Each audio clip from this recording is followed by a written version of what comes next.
ಯಸ್ಮಾಚ್ಯಸ್ಯ ಯತೋನ್ವಯಾದಿತರತಶ್ಚಾರ್ಥೇಷ್ವಭಿಜ್ಞಸ್ವರಾಟ್ ತೇನೇ ಬ್ರಹ್ಮಹೃದಾಯ ಆದಿಕವಯೇ ಮುಹ್ಯಂತಿ ಯತ್ಸೂರಯಃ ತೇಜೋ ವಾರಿಮೃತಾಂ ಯಥಾ ವಿನಿಮಯೋ ಯತ್ರ ತ್ರಿಸರ್ಗೋ ಮೃಷಾ ಧಾಮ್ನಾ ಸ್ವೇನ ಸದಾ ನಿರಸ್ತಕುಹಕಂ ಸತ್ಯಂ ಪರಂ ಧೀಮಹಿ. ನಿಗಮಕಲ್ಪತರೋರ್ಗಲಿತಂ ಫಲಂ ಶುಕಮುಖಾದಮೃತದ್ರವಸಂಯುತಂ ಪಿಬತ ಭಾಗವತಂ ರಸಮಾಲಯಂ ಮುಹುರಹೋ ರಸಿಕಾ ಭುವಿ ಭಾವುಕಾಃ. ಓಂ ಕಥಂ ವಾ ಪಾಂಡವೇ ಯಸ್ಯ ರಾಜಋಷೇರ್ಮುನಿನಾ ಸಹ ಸಂವಾದಃ ಸಮಭೂತ್ತಾತ ಯತ್ರೈಷಾ ಸಾತ್ವತೀ ಶ್ರುತಿಃ ಸಗೋ ದೋಹನಮಾತ್ರಂ ಹಿ ಗೃಹೇಷು ಗೃಹಮೇಧಿನಾ ಅವೇಕ್ಷತೆ ಮಹಾಭಾಗಸ್ತೀರ್ಥೀ ಕುರ್ವಂಸ್ತದಾಶ್ರಮಂ ಅಭಿಮನ್ಯುಸುತಂ ಸೂತ ಪ್ರಾಹುರ್ಭಾಗವತೋತ್ತಮಂ ತಸ್ಯ ಜನ್ಮ ಮಹಾಶ್ಚರ್ಯಂ ಕರ್ಮಾಣಿ ಚ ಗೃಣೀಹಿನಃ ಸ ಸಮ್ರಾಟ್ ಕಸ್ಯ ವಾ ಹೇತೋಃ ಪಾಂಡೂನಾಂ ಮಾನವರ್ಧನಃ ಪ್ರಾಜೋಪವಿಷ್ಟೋ ಗಂಗಾಯಾಮನಾದೃತ್ಯಾಧಿರಾಟ್ ಸ್ವಯಂ ನಮಂತಿ ಯತ್ಪಾದನಿಕೇತಮಾತ್ಮನಃ ಶಿವಾಯ ನೀಯಧನಾನಿ ಶತ್ರವಃ ಕಥಂ ಸ ವೀರಶ್ರಿಯಮಂಗದುಸ್ತ್ಯಜಾಂ ಯುವೈಷತೋತ್ಸ್ರಷ್ಟುಮಹೋ ಸಹಾಸುಭಿಃ ಶಿವಾಯ ಲೋಕಸ್ಯ ಭವಾಯ ಭೌತಯೇ ಚ ಉತ್ತಮಶ್ಲೋಕಪರಾಯಣಾ ಜನಾಃ ಜೀವಂತಿ ನಾತ್ಮಾರ್ಥಮಸೌ ಪರಾಶ್ರಿಯಂ ಮಮೋಚ ನಿರ್ವಿದ್ಯ ಕುತಃ ಕಲೇವರಂ.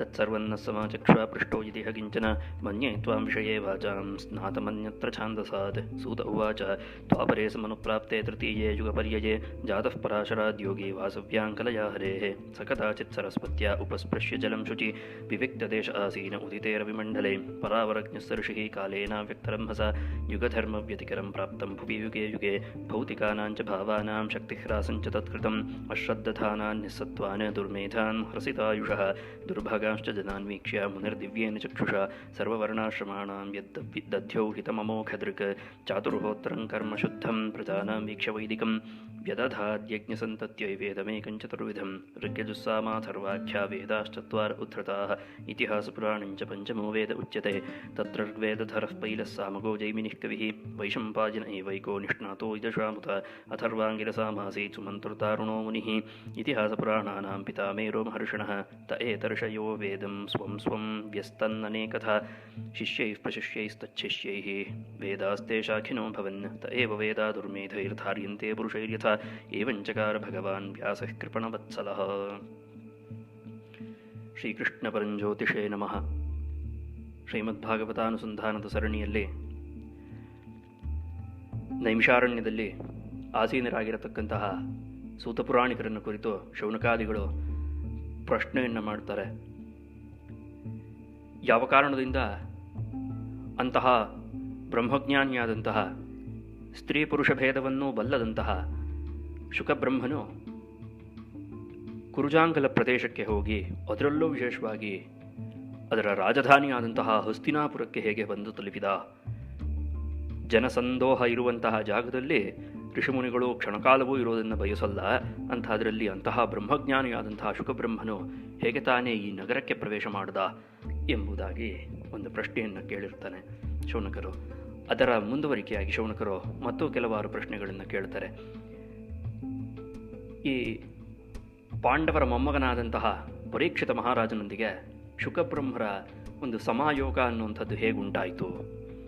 ಅವರಿಬ್ಬರ ನಡುವೆ ನಡೆದಂತಹ ಮಾತುಕತೆ ಏನಿದೆಯೋ, ಸಂವಾದವೇನಿದೆಯೋ, ಎಲ್ಲಿ ಉಂಟಾಯಿತು, ಹೇಗೆ ಉಂಟಾಯಿತು, ಯಾವೀರ್ವರ ಒಂದು ಸಂವಾದವೇ ಇವತ್ತು ಶ್ರೀಮದ್ ಭಾಗವತ ಎಂಬುದಾಗಿ ಲೋಕದಲ್ಲಿ ಪ್ರಸಿದ್ಧವಾಗಿದೆಯೋ ಅಂತಹ ಅತ್ಯದ್ಭುತವಾದಂತಹ ರೋಮಹರ್ಷಣವಾದಂತಹ ರೋಮಾಂಚನಕಾರಿಯಾದಂತಹ ಈ ಒಂದು ಸಂವಾದ ಹೇಗೆ ಏರ್ಪಡಿತು ಅಂತ.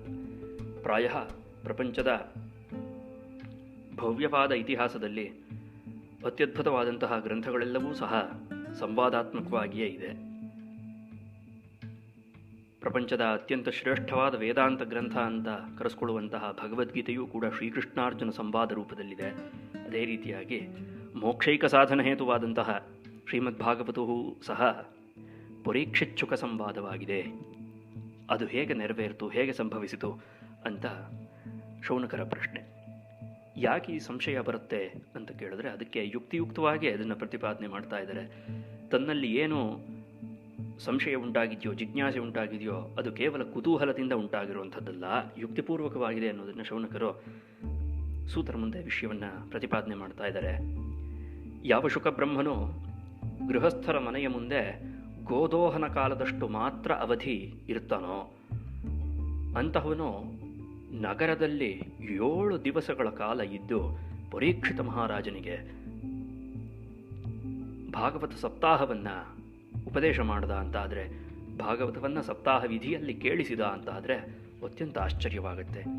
ಯಾವ ಮಹರ್ಷಿಯೋ ಕೇವಲ ಒಂದು ಹಸುವಿನಿಂದ ಹಾಲು ಕರೆಯೋದಕ್ಕೆ ಎಷ್ಟು ಸಮಯ ಬೇಕಾಗುತ್ತೋ ಅಷ್ಟು ಸಮಯ ಮಾತ್ರ ಒಂದು ಜಾಗದಲ್ಲಿ ಉಳಿತಾನೆ ಅವನು. ಅದರಲ್ಲೂ ವಿಶೇಷವಾಗಿ ಗೃಹಸ್ಥರ ಮನೆಯಲ್ಲಿರ್ತಾನಂತೆ ಶುಕಬ್ರಹ್ಮ. ಅದನ್ನೇ ಗೋದೋಹನ ಮಾತ್ರಮ್ಮಿ ಗೃಹೇಶು ಗೃಹ ಮೇಧಿನಾಂ ಅವೇಕ್ಷತೆ.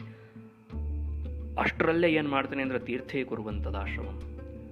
ಆ ಸಂಪೂರ್ಣ ಗೃಹಸ್ಥನ ಮನೆಯನ್ನು ಪವಿತ್ರವನ್ನಾಗಿಸ್ತಾನೆ ಶುಕಬ್ರಹ್ಮ ಅಂತ ಲೆಕ್ಕ.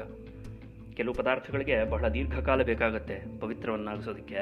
ಆದರೆ ಶುಕಬ್ರಹ್ಮನಿಗೆ ಕೇವಲ ಒಂದು ಗೋದೋಹನ ಮುಹೂರ್ತ ಸಾಕು ಆ ಕ್ಷೇತ್ರವನ್ನು, ಅಲ್ಲಿಯ ಜೀವಿಗಳನ್ನು, ಅಲ್ಲಿ ವಾಸ ಮಾಡುವವರನ್ನು ಎಲ್ಲರನ್ನೂ ಕೂಡ ಉದ್ಧಾರ ಮಾಡೋದಕ್ಕೆ, ಪವಿತ್ರರನ್ನಾಗಿ ಮಾಡೋದಕ್ಕೆ ಶುಕಬ್ರಹ್ಮರಿಗೆ ಒಂದು ಗೋದೋಹನ ಮುಹೂರ್ತ ಮಾತ್ರ ಸಾಕು. ಅಂತಹ ಶುಕಬ್ರಹ್ಮನು 7 ದಿವಸಗಳ ಕಾಲ ಹೇಗಿದ್ದ ಅಂತ ಕೇಳಿದ್ರು. ಅದೇ ರೀತಿಯಾಗಿ ಯಾವ ಅಭಿಮನ್ಯುವಿನ ಮಗನಾದಂತಹ ಪರೀಕ್ಷಿತ ಮಹಾರಾಜನಿಗೆ ಈ ಭಾಗವತವು ಶುಕಬ್ರಹ್ಮರಿಂದ ಹೇಳಲ್ಪಟ್ಟಿತೋ ಆತನೂ ಏನು ಕಡಿಮೆ ಇಲ್ಲ. ಸಾಕ್ಷಾತ್ ಧರ್ಮರಾಜನ ವಂಶದಲ್ಲಿ ಹುಟ್ಟಿದವನು. ಹಾಗೆಲ್ಲ ಇರೋದರಿಂದ ಶ್ರೀಕೃಷ್ಣನ ಒಂದು ದಿವ್ಯಹಸ್ತ, ಅಭಯಹಸ್ತ ಅನ್ನುವಂಥದ್ದು ಪರೀಕ್ಷಿತನ ಮೇಲೂ ಇದ್ದಿದ್ದರ ಕಾರಣದಿಂದ ಮಹಾಪುರುಷ ಆತ ಪರೀಕ್ಷಿತ, ಧರ್ಮಾತ್ಮ. ಅಂತಹವನ ಜನ್ಮವೃತ್ತಾಂತವೇ ಅತ್ಯಂತ ಅದ್ಭುತವಾಗಿದೆ.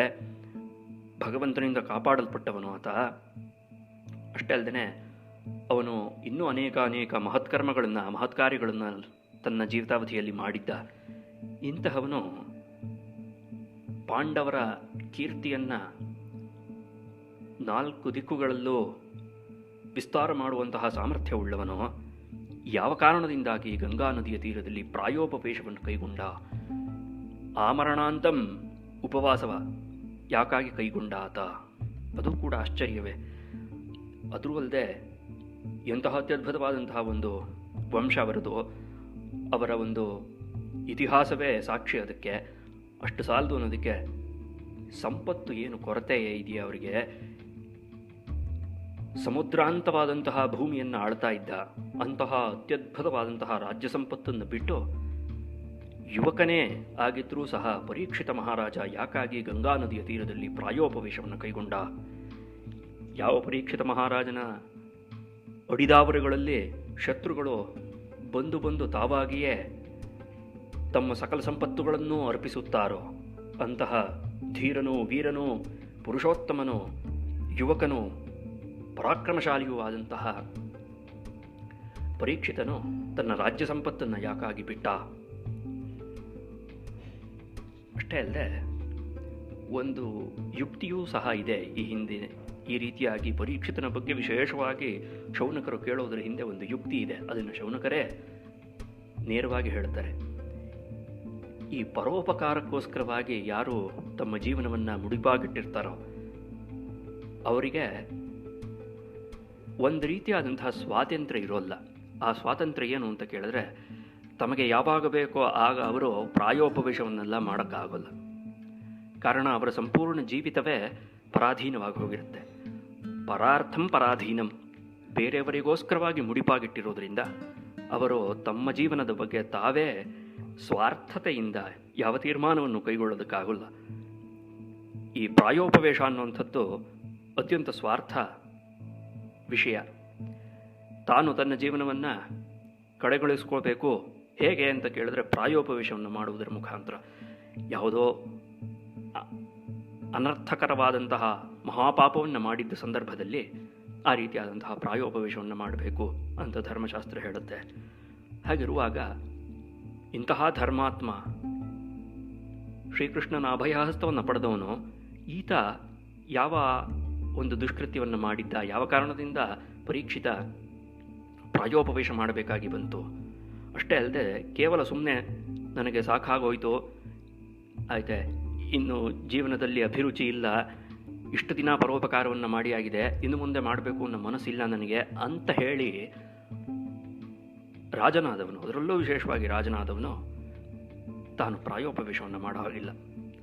ಹಾಗಾಗಿಯೇ ಈ ರಾಜವೃತ್ತಿ ಅನ್ನುವಂಥದ್ದು ರಾಜನ ಗದ್ದುಗೆ ಅನ್ನುವಂಥದ್ದು ಬಹಳ ಕಷ್ಟಕರವಾದದ್ದು, ಅಷ್ಟು ಸುಲಭ ಅಲ್ಲ. ಅವನು ಸಂಪೂರ್ಣವಾಗಿ ರಾಜ ಅನ್ನುವಂಥವನು ಪರತಂತ್ರನಾಗಿರ್ತಾನೆ. ಯಾರ ಪರತಂತ್ರ ಅಂದರೆ ಆತ್ಮಪರತಂತ್ರವಾಗಿ ಆತ ರಾಜ್ಯವನ್ನು ಆಳಬೇಕಾಗತ್ತೆ. ತಾನು ತನ್ನ ಸ್ವಾರ್ಥ, ತನ್ನ ಸೌಖ್ಯ ಅದೆಲ್ಲವನ್ನು ಬದಿಗೊತ್ತಿ ಆತ್ಮರಾಜನಾದಂತಹ ಒಳಗಡೆ ಬೆಳಗುವಂತಹ ಪರಮಾತ್ಮನ ಆದೇಶದಂತೆ, ಆ ಪರಂಜ್ಯೋತಿಯ ಆದೇಶದಂತೆ ತಾನು ಪ್ರಜೆಗಳನ್ನು ಪರಿಪಾಲಿಸಬೇಕಾಗುತ್ತೆ. ಅದೊಂದು ಮಹತ್ತರವಾದ ಜವಾಬ್ದಾರಿ. ಪ್ರಜಾಪಾಲನೆ ಅನ್ನುವಂಥದ್ದು ವ್ರತ, ಅದೊಂದು ದೀಕ್ಷೆ ಇದ್ದ ಹಾಗೆ ರಾಜವೃತ್ತಿ ಅನ್ನುವಂಥದ್ದು. ಇಂತಹ ಪರಮಾದ್ಭುತವಾದಂತಹ ರಾಜವೃತ್ತಿಯನ್ನು, ಈ ಪರಮದೀಕ್ಷೆಯನ್ನು ಬಿಟ್ಟು ಪರೀಕ್ಷಿತ ಯಾಕಾಗಿ ಪ್ರಾಯೋಪವೇಶವನ್ನು ಮಾಡ್ದ ಅಂತ ಕೇಳಿ ಇದೆಲ್ಲವನ್ನು ಕೂಡ ಸೂತ ಪುರಾಣಿಕರೇ ನೀವೇ ಉತ್ತರವನ್ನು ಕೊಡೋದಕ್ಕೆ ಸಮರ್ಥರು ಎಲ್ಲ ಪ್ರಶ್ನೆಗಳಿಗೂ ಸಹ. ಯಾಕಪ್ಪ ಅಂತ ಕೇಳಿದ್ರೆ, ಮನ್ಯೇತ್ವಾಂ ವಿಷಯೇ ವಾಚಾಂ ಸ್ನಾತಂ, ವಾಚಾಂ ವಿಷಯೇ ಸ್ನಾತಂ, ಮಾತನ್ನಾಡುವ ವಿಷಯದಲ್ಲಿ, ವ್ಯಕ್ತವಾದಂತಹ ಮಾತಿನ ವಿಷಯದಲ್ಲಿ ತಾವು ಪಾರಂಗತರು ಅಂತ ಲೆಕ್ಕ. ವಾಕ್ ಎಂಬುದು ಒಂದು ಸಮುದ್ರ ಅಂತ ಆದರೆ ಆ ಸಮುದ್ರದ ಆ ತುದಿಯನ್ನು ಕಂಡವರು ನೀವು. ಆದರೆ ಒಂದೇ ಒಂದು ವಿಷಯ ಬಿಟ್ಟು ಅನ್ಯತ್ರ ಛಾಂದಸಾತ್, ವೇದದ ವಿಷಯವನ್ನು ಒಂದು ಬಿಟ್ಟು ಇನ್ನು ಲೌಕಿಕವಾಗಿರುವಂತಹ ಇನ್ನೇನೇನು ಸಂಸ್ಕೃತ ಇದೆಯೋ, ವೇದಾರ್ಥವನ್ನು ಸಂರಕ್ಷಿಸುವುದಕ್ಕೋಸ್ಕರವಾಗಿ ಬಳಸಿರುವಂತಹ ಯಾವ ಭಾಷೆ ಇದೆಯೋ, ಯಾವ ವಿಷಯಗಳನ್ನು ಕೊಟ್ಟಿದ್ದಾರೋ ಋಷಿ ಮಹರ್ಷಿಗಳೋ, ಅದೆಲ್ಲವನ್ನು ಕೂಡ ತಾವು ಬಲ್ಲರಿ ಅಂತ ಹೇಳಿದ್ರು. ಯಾಕೆ ಇಲ್ಲಿ ಛಾಂದಸವನ್ನು ಬಿಟ್ಟು ವೇದವನ್ನು ಬಿಟ್ಟು ಅಂತ ಯಾಕೆ ಹೇಳ್ತಾ ಇದ್ದಾರೆ ಶೌನಕರು ಅಂತ ಕೇಳಿದ್ರೆ, ಸೂತ ಪುರಾಣಿಕರು ತ್ರಿವರ್ಣಕ್ಕೆ ಸೇರಿದವರಲ್ಲ, 4ನೇ ವರ್ಣದವರು, ಅರ್ಥಾತ್ ಶೂದ್ರರು ಅಂತ ಲೆಕ್ಕ. ಬ್ರಾಹ್ಮಣ ಅಲ್ಲ ಸೂತರು. ಅಂತಹ ಸೂತ ಪುರಾಣಿಕರಿಗೆ ಎಂತಹ ಮರ್ಯಾದೆ ಇದೆ ನಮ್ಮ ಇತಿಹಾಸದಲ್ಲಿ, ನಮ್ಮ ಪುರಾಣಗಳಲ್ಲಿ ಅನ್ನೋದನ್ನು ನೋಡಿದ್ರೆ ಇದರಲ್ಲೇ ಅರ್ಥವಾಗುತ್ತೆ. ಚಾತುರ್ವರ್ಣ್ಯ ವ್ಯವಸ್ಥೆ ಅನ್ನುವಂಥದ್ದು ನಮ್ಮ ದೇಶದಲ್ಲಿ ಋಷಿ ಮಹರ್ಷಿಗಳಿಂದ ಬಂದದ್ದು ಯಾವುದೋ ಒಂದು ಜನಾಂಗವನ್ನಾಗಲಿ ಯಾವುದೋ ಒಂದು ವರ್ಗವನ್ನಾಗಲಿ ತುಳಿಯೋದಕ್ಕೋಸ್ಕರವಲ್ಲ. ಇದರಲ್ಲಿ ಯಾವ ಭೇದ ಭಾವವೂ ಇಲ್ಲ ಜ್ಞಾನದಲ್ಲಿ ಅನ್ನೋದು ಎಷ್ಟು ಸ್ಪಷ್ಟವಾಗಿ ಗೊತ್ತಾಗುತ್ತೆ. ಸೂತ ಪುರಾಣಿಕರಿಗಿಂತಲೂ ಅತ್ಯದ್ಭುತವಾದಂಥ ಉದಾಹರಣೆ ಬೇಕೆ? ಇನ್ನೂ ಹಲವಾರು ಜನ ಹಲುಬವರು ಇರ್ತಾರೆ. ವಿದ್ಯೆ ಇಲ್ಲವೂ ಬ್ರಾಹ್ಮಣನ ಸ್ವತ್ತಾಗಿತ್ತು, ಬ್ರಾಹ್ಮಣರ ಸ್ವತ್ತಾಗಿತ್ತು. ಅವರು ಇತರಾದಿಗಳಿಗೆ, ಬ್ರಾಹ್ಮಣೇತರರಿಗೆ ಆ ವಿದ್ಯೆಯನ್ನು ದಯಪಾಲಿಸಲಿಲ್ಲ ಅಂತ ಸರ್ವಥಾ ತಪ್ಪು, ಸುಳ್ಳು, ಅಕ್ಷರಶಃ ಸುಳ್ಳು. ಸಾಕ್ಷಾತ್ ವೇದವ್ಯಾಸರೇ ವೇದವನ್ನೇ ವಿಭಾಗ ಮಾಡಿದಂತಹ ಭಗವದವತಾರ ಅವರು. ಆ ಭಗವದಂಶಾವತಾರಿಗಳಾದಂತಹ ವೇದವ್ಯಾಸರು ಈ ಸೂತ ಪುರಾಣಿಕರ ತಂದೆಯನ್ನು ತನ್ನ ಪರಮಶಿಷ್ಯರನ್ನಾಗಿ ಸ್ವೀಕರಿಸಿದ್ರು. ಆ ಪರಂಪರೆ ಹಾಗೆ ಮುಂದುವರಿಯುತ್ತಾ ವ್ಯಾಸರ ಪುತ್ರರಾದಂತಹ ಶುಕಬ್ರಹ್ಮನು ಸೂತ ಪುರಾಣಿಕರನ್ನು ತನ್ನ ಆತ್ಮಶಿಷ್ಯನಾಗಿ ಸ್ವೀಕರಿಸಿದ್ರು. ಇದೆಲ್ಲವನ್ನು ಕಂಡಾಗ ಎಲ್ಲಿಯ ದಬ್ಬಾಳಿಕೆ, ಎಲ್ಲಿಯ ತುಳಿತ, ಎಲ್ಲಿಯ ಭೇದ ಭಾವ, ಇದೆಲ್ಲವೂ ಕೂಡ ಕೆಲವು ಕುಮತಿಗಳ ಸೃಷ್ಟಿಯಷ್ಟೇ, ವಾಕ್ ಸೃಷ್ಟಿಯಷ್ಟೇ. ಇದು ಯಾವುದೂ ಸತ್ಯಕ್ಕೆ ಹೊಂದಿಕೊಳ್ಳುವಂತಹ ಮಾತಲ್ಲ. ಚಾತುರ್ವರ್ಣ್ಯ ವ್ಯವಸ್ಥೆ ಅನ್ನುವಂಥದ್ದು ಅತ್ಯದ್ಭುತವಾದದ್ದು. ಅದರಲ್ಲಿ ಜ್ಞಾನಕ್ಕೆ ಎಲ್ಲರೂ ಅರ್ಹರೇ, ಎಲ್ಲರೂ ಅಧಿಕಾರಿಗಳೇ. ಒಂದಷ್ಟು ಅಂತರವಿದೆ ಅಂತ ಲೆಕ್ಕ. ವೇದದಲ್ಲಿ ಎಲ್ಲೂ ಕೂಡ ಸೂತ ಪುರಾಣಿಕರ ಒಂದು ವಿಷಯ ಪ್ರಸ್ತಾವನೆ ಆಗಲ್ಲ. ಆದರೆ ಇತಿಹಾಸ ಪುರಾಣಾಭ್ಯಾಂ ವೇದಂ ಸಮುಪಬ್ರಹ್ಮಯೇತ್ ಎಂಬುದಾಗಿ ಹೇಳಿರುವಂತಹ ಇತಿಹಾಸ ಮತ್ತು ಪುರಾಣಗಳಲ್ಲಿ ಸೂತರದೇ ರಾಜ್ಯಭಾರ. ಸೂತ ಪುರಾಣಿಕರಿಗೆ ಅತ್ಯುತ್ಕೃಷ್ಟವಾದಂತಹ ಒಂದು ಸ್ಥಾನ ಪರಿಕಲ್ಪಿಸಲಾಗಿದೆ. ಅವರನ್ನೂ ಕೂಡ ಸಮಾಜದಲ್ಲಿ ಗೌರವವಾಗಿ ಕಾಣಬೇಕು ಅನ್ನುವಂಥ ಏಕೈಕ ಉದ್ದೇಶದಿಂದ ಅವರಿಗೆ ಒಂದು ಸ್ಥಾನಮಾನವನ್ನು ಕೊಟ್ಟಿರುವುದು ಅಂತ ಅರ್ಥವಲ್ಲ. ಸಹಜವಾಗಿಯೇ ಆ ವ್ಯಕ್ತಿಯಲ್ಲಿ ಆ ಇತಿಹಾಸ ಪುರಾಣಗಳನ್ನು ಅರ್ಥ ಮಾಡಿಕೊಳ್ಳುವುದಕ್ಕೋ, ಅರ್ಥೈಸುವುದಕ್ಕೋ, ಉಪದೇಶ ಮಾಡುವುದಕ್ಕೋ ಬೇಕಾದಂಥ ಅರ್ಹತೆ, ಯೋಗ್ಯತೆ, ಸಾಮರ್ಥ್ಯ ಎಲ್ಲವೂ ಇದೆ ಅಂತ ಲೆಕ್ಕ. ಸೃಷ್ಟಿ ಸಹಜವಾಗಿದೆ ಅಂತ ಲೆಕ್ಕ. ಈ ರೀತಿಯಾಗಿ ಶೌನಕರು ತಮ್ಮ ಪ್ರಶ್ನೆಯನ್ನು ಸೂತರ ಮುಂದೆ ಇಡ್ತಾರೆ. ಮುಂದಕ್ಕೆ ಸೂತರು ಹೇಳ್ತಾರೆ, ಪ್ರಶ್ನೆ ಎಲ್ಲಿಂದ ಶುರು ಮಾಡಿದ್ರು ಶೌನಕರು ಅಂತ ಕೇಳಿದ್ರೆ, ಯಾವ ಕಾಲದಲ್ಲಿ, ಯಾವ ಸನ್ನಿವೇಶದಲ್ಲಿ ಭಾಗವತ ಅನ್ನುವಂಥದ್ದು ಉದ್ಭವವಾಯಿತು, ವ್ಯಾಸ ಮಹರ್ಷಿಗಳಿಗೆ ಯಾವುದು ಪ್ರಚೋದಕವಾಯಿತು, ಯಾವ ಕಾರಣದಿಂದಾಗಿ ವ್ಯಾಸ ಮಹರ್ಷಿಗಳು ಭಾಗವತವನ್ನು ರಚನೆ ಮಾಡಿದ್ರು ಎಂಬುದಾಗಿ ಪ್ರಶ್ನೆ ಕೇಳಿರ್ತಾರೆ. ಆ 2 ಪ್ರಶ್ನೆಗಳ ಉತ್ತರವನ್ನು ಮೊಟ್ಟ ಮೊದಲನೇದಾಗಿ ಸೂತರು ಕೊಡುವುದಕ್ಕೆ ಆರಂಭ ಮಾಡ್ತಾರೆ. ಅಪ್ಪ, ದ್ವಾಪರ ಯುಗವು ಸನ್ನಿಹಿತವಾದಾಗ ಆರಂಭದಲ್ಲೇ ಪರಾಶರರೆಂಬಂತಹ ಮಹರ್ಷಿಗಳಿಂದ ಸತ್ಯವತಿ ಎಂಬುವಳಲ್ಲಿ ವ್ಯಾಸರ ಜನನವಾಯಿತು. ಅವರು ಅತ್ಯಂತ ಪರಿಶುದ್ಧವಾಗಿ ಅನುಷ್ಠಾನವನ್ನೆಲ್ಲ ಮಾಡಿ ಒಂದು ದಿನ ವಿವಿಕ್ತ ದೇಶೇ ಆಸೀನಃ ಏಕಾಂತದಲ್ಲಿ ಕುಳಿತಿರೋದು ಸೂರ್ಯೋದಯವಾಗಿ ತಮ್ಮ ನಿತ್ಯಾನುಷ್ಠಾನಗಳನ್ನೆಲ್ಲ ಮುಗಿಸಿ ಪರಾವರಜ್ಞ ಹಿಂದಿನದೋ ಮುಂದಿನದೋ ಎಲ್ಲವನ್ನೂ ಅರಿತವರು ಅಂತ ಲೆಕ್ಕ ತ್ರಿಕಾಲಜ್ಞಾನ ಸಂಪನ್ನರಾದಂತಹ ವ್ಯಾಸರು ಒಂದು ದಿನ ಮುಂದೆ ಯುಗಧರ್ಮದಲ್ಲಿ ಆಗುವಂತಹ ವ್ಯತ್ಯಾಸವನ್ನು ಅಂತರವನ್ನು ಈಗಲೇ ಅರ್ಥ ಮಾಡಿಕೊಂಡು ಒಂದು ಲೋಕಹಿತ ಎಂಬಂತಹ ಒಂದು ವಿಷಯವನ್ನು ಮನಸ್ಸಿನಲ್ಲಿಟ್ಟುಕೊಂಡು ಮುಂದೆ ಕಲಿಯುಗ ಅನ್ನುವಂಥದ್ದು ಬರೋದಿದೆ. ಆ ಕಲಿಯುಗದಲ್ಲಿ ವ್ಯಕ್ತಿಗಳ ಮೇಧೆ, ವ್ಯಕ್ತಿಗಳ ಬುದ್ಧಿಶಕ್ತಿ ಕುಂಠಿತವಾಗುತ್ತೆ, ಕಮ್ಮಿಯಾಗುತ್ತೆ. ಅಷ್ಟೇ ಅಲ್ಲದೆ ಕೇವಲ ಬುದ್ಧಿಶಕ್ತಿ ಮಾತ್ರ ಕಮ್ಮಿ ಆಗುವಂಥದ್ದಲ್ಲ, ಭೌತಿಕಾನಾಂಚ ಭಾವಾನಾಂ ಶಕ್ತಿ ಹ್ರಾಸಂಚ ತತ್ಕೃತಂ. ಪಂಚಮಹಾಭೂತಗಳಿಂದ ಆಗಿರುವಂತಹ ಸೃಷ್ಟಿಯಲ್ಲೇ ಸಹಜವಾಗಿಯೇ ಶಕ್ತಿ ಅನ್ನುವಂಥದ್ದು ಕುಂದು ಹೋಗುತ್ತೆ. ಇದನ್ನೆಲ್ಲ ಗಮನಿಸಿಕೊಂಡು ಸತ್ವಹೀನರಾಗ್ತಾರೆ ಮನುಷ್ಯರು, ಶ್ರದ್ಧೆ ಕಮ್ಮಿ ಆಗುತ್ತೆ, ಬುದ್ಧಿ ಕಮ್ಮಿ ಆಗುತ್ತೆ, ಆಯುಷ್ಯ ಕಮ್ಮಿ ಆಗುತ್ತೆ, ಭಾಗ್ಯರಹಿತರಾಗ್ತಾರೆ ವ್ಯಕ್ತಿಗಳು. ಹಾಗಾಗಿ ಇದೆಲ್ಲವನ್ನೂ ತಮ್ಮ ದಿವ್ಯ ದೃಷ್ಟಿಯಿಂದ ಕಂಡಂತಹ ವ್ಯಾಸ ಮಹರ್ಷಿಗಳು ಎಲ್ಲ ವರ್ಣಾಶ್ರಮಗಳಿಗೂ ಹಿತವನ್ನು ಉಂಟು ಮಾಡುವಂತಹ ಒಂದು ಯೋಜನೆಯನ್ನು ತಮ್ಮ ದಿವ್ಯವಾದ ದೃಷ್ಟಿಯಿಂದ ಕಂಡು ಅಮೋಘ ದೃಕ್, ಅವರ ದೃಷ್ಟಿ ಎಂದೂ ಕೂಡ ವ್ಯರ್ಥವಾಗಲ್ಲ. ಆ ರೀತಿಯಾದಂತಹ ಅತ್ಯದ್ಭುತವಾದಂತಹ ದೃಷ್ಟಿ ಇತ್ತು ಮೊಟ್ಟ ಮೊದಲನೇದಾಗಿ ಅಂತ ಲೆಕ್ಕ. ಇಂದೂ ಕೂಡ ಪಂಚವಾರ್ಷಿಕ ಯೋಜನೆ, ಆ ಯೋಜನೆ, ಈ ಯೋಜನೆ, ವಿಷನ್ 2020 ಇತ್ಯಾದಿ ಇತ್ಯಾದಿ ಏನೇನೋ ತಮಗೆ ಕೊಂಡಿದ್ದನ್ನೆಲ್ಲ ದೃಷ್ಟಿಕೋನ ಎಂಬಂತಹ ವಿಷಯದಲ್ಲಿ ಲೋಕದಲ್ಲಿ ಹರಡಿರುವವರು ಹರಡಲಿರುವರು ಎಷ್ಟೊಂದು ಜನ ಇದ್ದಾರೆ. ಆದರೆ ಅದ್ಯಾವುದೂ ಕೂಡ ಋಷಿ ಮಹರ್ಷಿಗಳ ದೃಷ್ಟಿಕೋನಕ್ಕೆ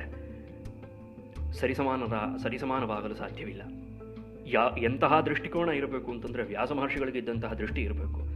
ಭೂತ ಭವಿಷ್ಯದ ವರ್ತಮಾನವನ್ನು ಬಲ್ಲಂತಹ ಎಲ್ಲವನ್ನೂ ಆತ್ಮಸಾತ್ ಮಾಡಿಕೊಂಡಿರುವಂತಹ ಆ ವ್ಯಾಸ ಮಹರ್ಷಿಗಳು ಮುಂದೆ ಲೋಕದಲ್ಲಿ ಎಂತಹ ಒಂದು ಸ್ಥಿತಿ ಉಂಟಾಗಬಹುದು ಅನ್ನೋದನ್ನು ಪರಿಗಣಿಸಿ ಅದಕ್ಕನುಗುಣವಾಗಿ ಆ ಕಾಲಧರ್ಮಕ್ಕೆ, ಯುಗಧರ್ಮಕ್ಕನುಗುಣವಾಗಿ ಮನುಷ್ಯರಿಗೆ ಬಹಳ ಮುಖ್ಯವಾಗಿ ಉಂಟಾಗಬೇಕಾದಂತಹ ಒಂದು ಲಾಭ ಏನು ಮನುಷ್ಯ ಜನ್ಮದಲ್ಲಿ ಅಂತ ಕೇಳಿತು ಅಂತಂದರೆ ಪರಮಾತ್ಮ ಸಾಕ್ಷಾತ್ಕಾರ.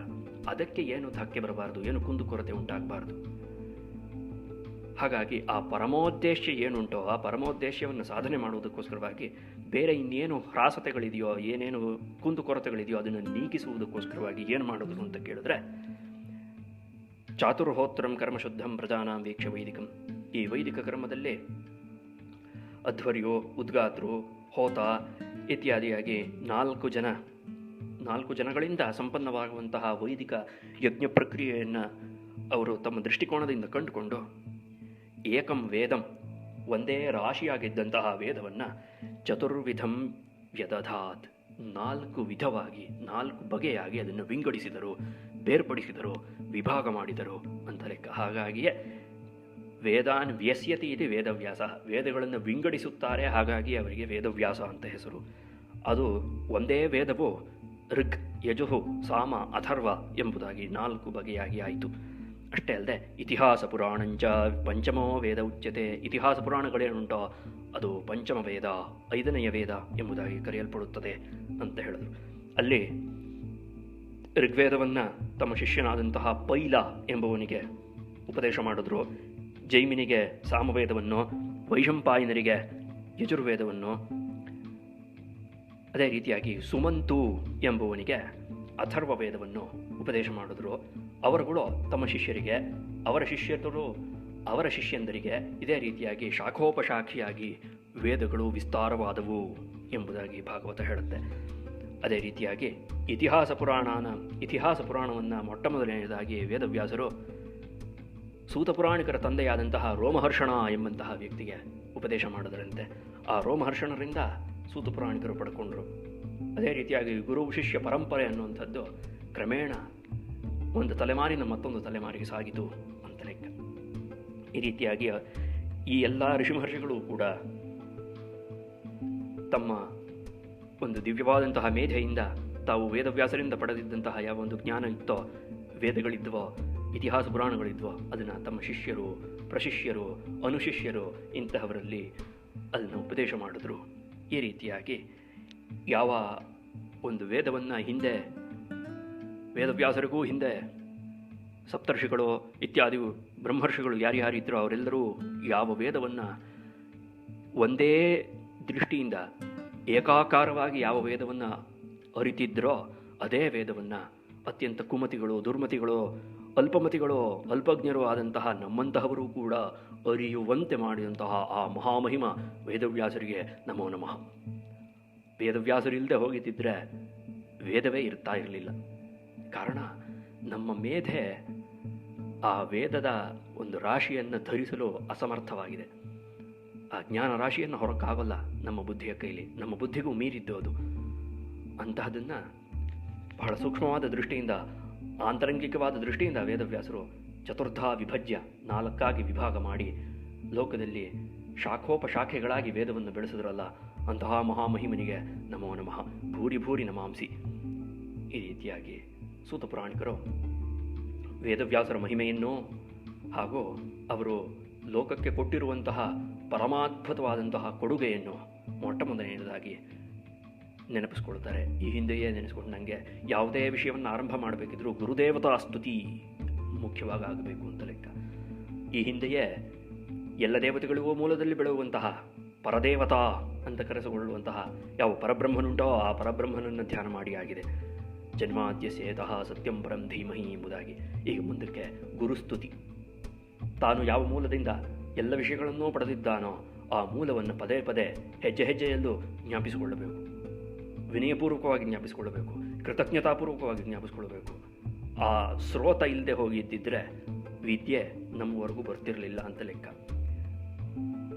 ಭಗವಂತ ವಿದ್ಯಾಸಮುದ್ರನೇ ಇರಬಹುದು, ಆದರೆ ಆ ವಿದ್ಯಾಸಮುದ್ರದಲ್ಲಿರುವಂತಹ ವಿದ್ಯೆಯು ನಮ್ಮ ಮತಿ ಎಂಬಂತಹ ಬಾವಿಗೆ ಬಂದು ಸೇರಬೇಕು ಅಂತಾದರೆ ಮಧ್ಯದಲ್ಲಿ ಒಂದು ಸೇತುವೆ ಬೇಕಾಗುತ್ತೆ, ಒಂದು ಕಾಲುವೆ ಬೇಕಾಗುತ್ತೆ. ಆ ಕಾಲುವೆಯೇ ಗುರು. ಹಾಗಾಗಿ ಆ ಗುರು ಶಿಷ್ಯ ಪರಂಪರೆಗೆ ಅಷ್ಟು ಬೆಲೆ ಇರುವಂಥದ್ದು. ಅತ್ಯದ್ಭುತವಾದಂತಹ ಪರಮರಹಸ್ಯವಾದಂತಹ ಎಷ್ಟೋ ವಿಚಾರಗಳು ಗುರು ಶಿಷ್ಯ ಪರಂಪರೆಯಲ್ಲಿ ಸುರಕ್ಷಿತವಾಗಿ ಉಳ್ಕೊಂಡು ಲಕ್ಷಾಂತರ ವರ್ಷಗಳಿಂದ ಬರ್ತಾ ಇದೆ ನಮ್ಮ ದೇಶದಲ್ಲಿ. ಅಂತಹ ಗುರು ಶಿಷ್ಯ ಪರಂಪರೆಯ ಬಗ್ಗೆ ಇತ್ತೀಚೆಗೆ ಹಲವಾರು ಜನ ಹಲವಾರು ಬಗೆಯಲ್ಲಿ ನಿಂದನೀಯವಾದಂತಹ ವಿಷಯಗಳನ್ನು ಆರೋಪಿಸ್ತಾ ಇದ್ದಾರೆ. ತಪ್ಪಿಲ್ಲ ಅಂತ ನಾನು ಹೇಳೋಲ್ಲ. ಯಾವುದೇ ಒಂದು ಪರಂಪರೆಯಲ್ಲಿ ಆಗೊಮ್ಮೆ ಈಗೊಮ್ಮೆ ಹಲವಾರು ಕಳೆ ಸೇರ್ಕೊಂಡ್ಬಿಡಬಹುದು. ಆದರೆ ಹೇಗೆ ಒಂದು ಕ್ಷೇತ್ರದಲ್ಲಿ ಕಳೆ ಸೇರಿಕೊಂಡಾಗ ಕೇವಲ ಕಳೆಯನ್ನು ಮಾತ್ರ ಕಿತ್ತಾಕ್ತೀವಿಯೇ ಹೊರತು ಅಲ್ಲಿ ಬೆಳೆಯುವಂತಹ ಪೈರನ್ನು ಹೇಗೆ ಕಿತ್ತಾಕಲ್ವೋ ಅದೇ ರೀತಿಯಾಗಿ ಈ ಗುರುಶಿಷ್ಯ ಪರಂಪರೆಯನ್ನು ಹಾಗೇ ಸಾವಧಾನತೆಯಿಂದ ಅತ್ಯಂತ ಪರಿಶುದ್ಧವಾಗಿ ಅದನ್ನು ಉಳಿಸ್ಕೊಂಡು ಹೋಗೋದರಲ್ಲೇ ಶ್ರೇಯಸ್ಸು ಅಡಗಿದೆ ಎಂಬಂತಹ ಒಂದು ಸಮಸಾಮಯಿಕವಾದಂತಹ ವಿಷಯವನ್ನು ಇಲ್ಲಿ ನೆನೆಸ್ಕೊಂಡು ಈ ಸೂತ ಪುರಾಣಿಕರ ಮುಂದಿನ ಉತ್ತರವನ್ನು ನಾಳೆ ದಿವಸ ಅನುಸಂಧಾನ ಮಾಡೋಣ ಅಂತ ಹೇಳಿ ಈ ಮಾತಿನಿಲ್ಲಿಗೆ ಮುಕ್ತಾಯಗೊಳಿಸ್ತೀನಿ. ಧನ್ಯವಾದಗಳು. ಶ್ರೀಕೃಷ್ಣಾರ್ಪಣಮಸ್ತು.